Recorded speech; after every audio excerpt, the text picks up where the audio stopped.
Do you want to know?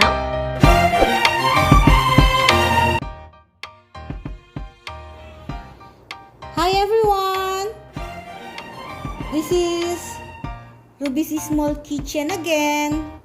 Our today's lunch is spicy pork bungs with black beans. So here's our ingredients. We have here pork bungs, which is the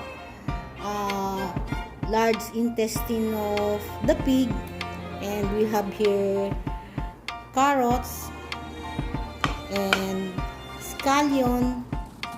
We have here onion, ginger, garlic, ground black pepper, and this is our black beans, and of course we have cooking oil.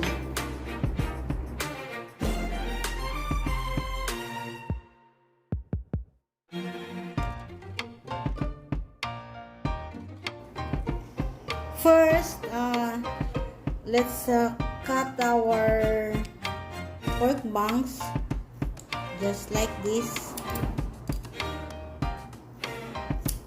So it is still hot, so that's why I'm using tong, and I think I like to cut it with scissors.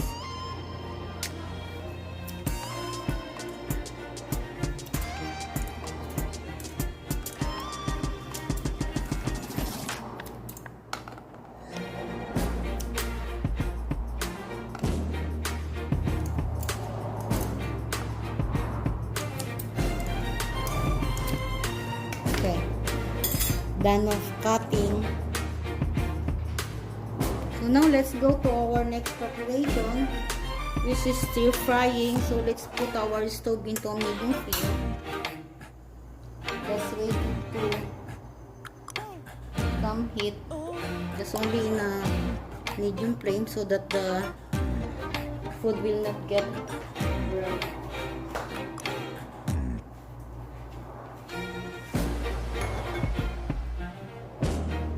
Now it's already hot. Let's put oil, but not too much, just a bit of oil.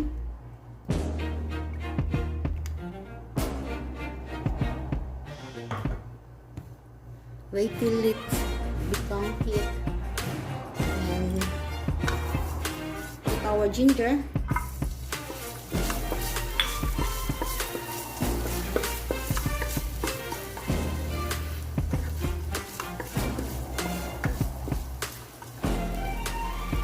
Garlic,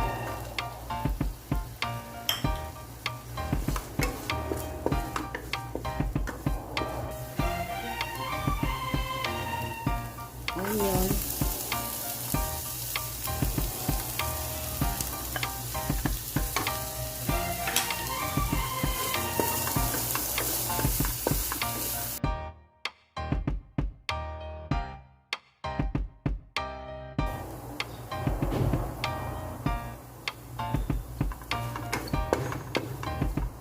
then let's put our black beans, just only 3 tablespoons of it.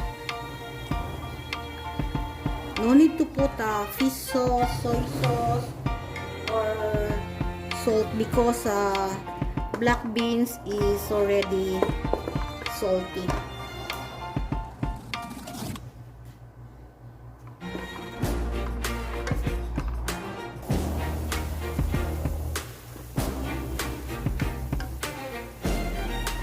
Just mash the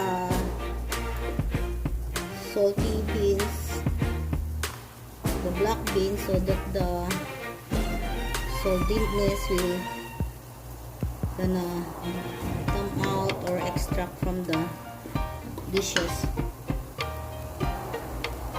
So let's put our pork bungs.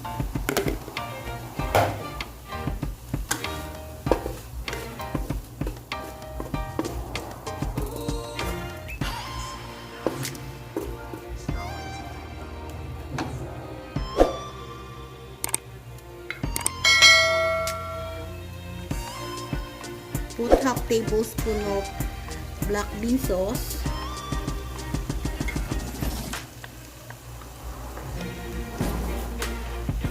And little amount of water.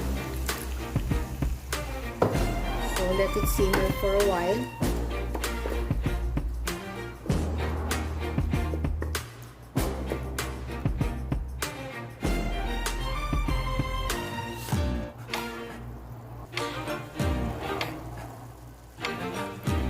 Ground black pepper. Just only half of it. Just only half teaspoon.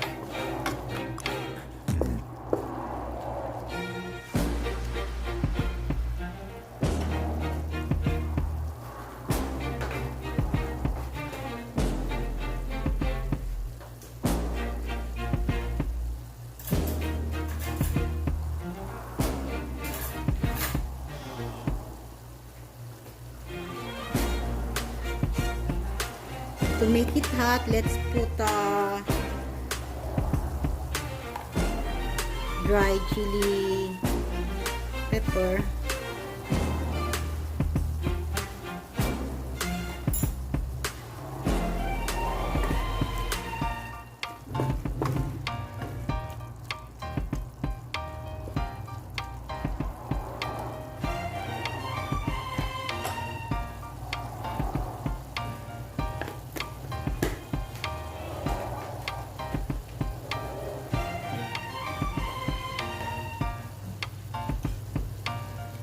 Next, our carrots.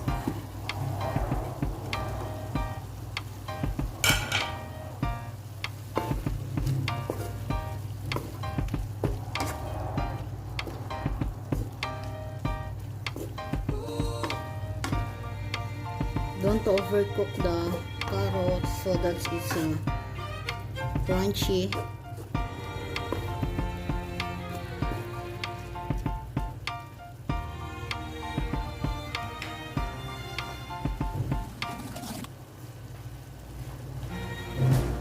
Last is our scallion.